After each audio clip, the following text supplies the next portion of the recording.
Welcome, parents and teachers. I am Mr. Randolph, and I will be your Foundations of Math 1 teacher for this year. If you're new to Jack Britt, as being a freshman or a transfer student, we'd like to welcome you to Jack Britt High School. Here at Jack Britt, we have great and high expectations for everyone in the building. We know you will do your best to meet every expectation we can set for you as a learner. Foundations of Math 1, you will have an exam at the end of the course that you must complete to show your achievement in the class. A little bit of background about myself. I am married to my wonderful wife of 12 years.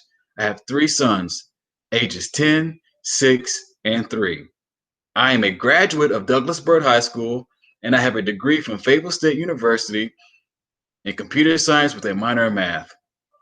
This is my 16th year as a teacher here in Cumberland County. I have been blessed with the opportunity to also be the head football coach here at Jack Britt High School for the last 4 years.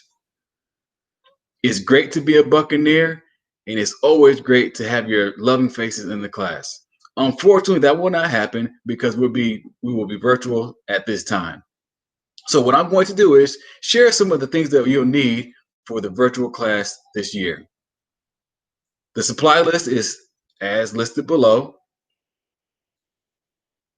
A 1.5 to 2 inch 3-ring binder, loose leaf paper, pencil, graph paper. The class will be done through Canvas. Our Google Meet codes will also be found on Canvas that you can read through your PowerSchool access codes. If you do not have access to PowerSchool, please contact the school administration and they will give you that access. Parents, if you could please email me at the address listed below, brianrandolph@ccs.k12.nc.us, your name, your child's name, and the best way to contact you throughout this semester. Thank you again for tuning in to this open house, and welcome again to Jack Britt High School. Thank you.